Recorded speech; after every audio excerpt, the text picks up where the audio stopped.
What's up, YouTube? This is James coming back at you with another informative video. Hope everybody's doing well out there on this Tuesday. I'm doing pretty good myself. Had a kind of long night, worked over a little bit. Kind of still tired from that, but other than that, I'm pretty good. Shout out to Annette for sending me this story. Much appreciated, sister. She's always sending me real good stories like this, and I do dearly appreciate it. But this particular story right here is up for debate. It's a dilemma that could put anybody, you understand, in a situation to say, well, no, I'm not letting this person back in my house simply because a pandemic is on the loose and he'll be putting our family at risk of catching it, right?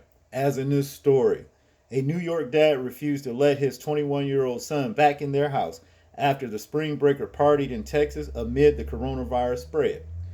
That's what it says. And I can't blame this man simply because, if you let, now the kid may not have coronavirus.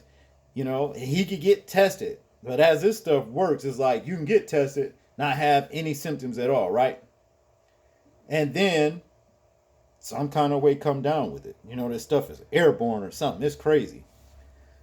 Now, to get into the story right here, a New York father refused to let his 21-year-old son back into their home after the Springfield College student traveled to South Padre Island, Texas for spring break.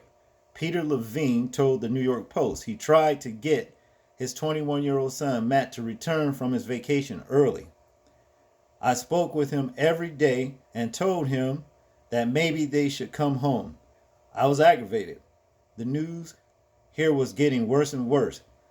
The elder Levine said, adding that his son sent pictures of him and his friends congregating outdoors and listening to live music.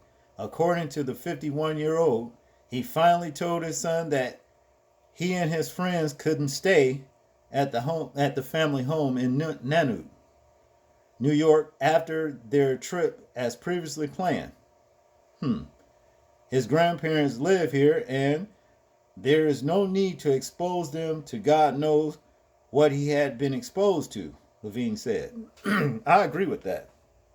And then, see, these people are basically violating that social distancing order. And when you violate that order, hey, it is on. Anything's liable to happen when it comes to this pandemic. But to continue, it says here, Levine recalled telling his son once the younger Levine and his friends returned from South Padre Island that there was no chance he'd be coming to pick them up from the airport and that they have to make their way back to Nanuet home via a car service. All right.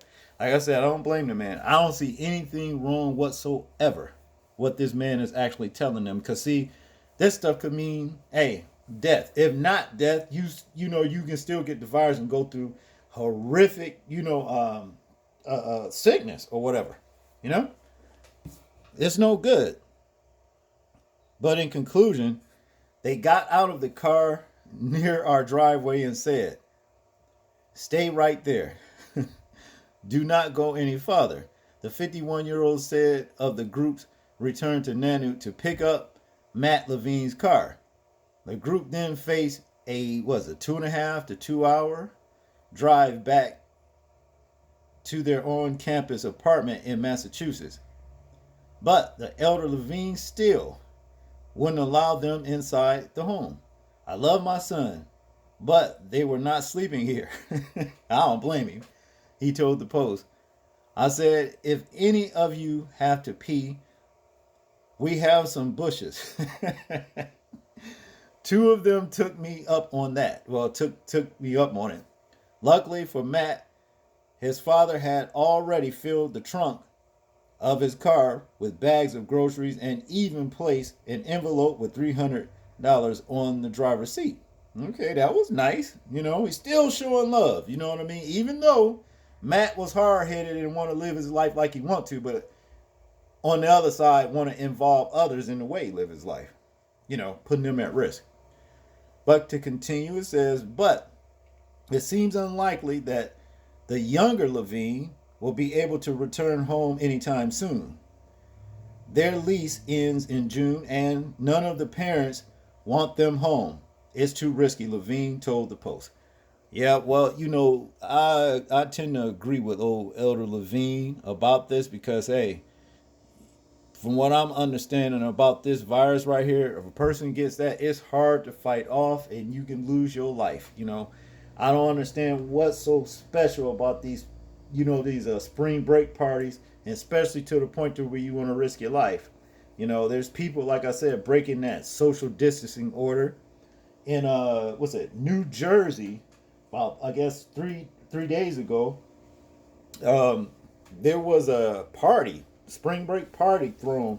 47 people, you know what I mean, were actually, I believe, charged. I know the coordinator of the party and the DJ was, and like I said, 47 people congregating together, partying and everything. They're not taking this coronavirus COVID-19 pandemic serious at all. And like I said, you can lose your life. You can lose your life. It's not worth it. But main thing is this: hey, if you want to throw caution to the wind, you're more than welcome to do it. Just don't try to involve other people in it. You know what I mean? Don't try to put other people in it. Try to drag somebody down possibly by infecting them with this COVID-19 crap. I'll be glad when it goes away, as if it goes away. But y'all tell me what y'all think about this story right here. I'm interested in hearing y'all thoughts, views, and opinions on it. Like, comment, share, and subscribe. And people, please remember to live your life as though we are being watched. Simply because we are. This is James, and I'm out. Peace.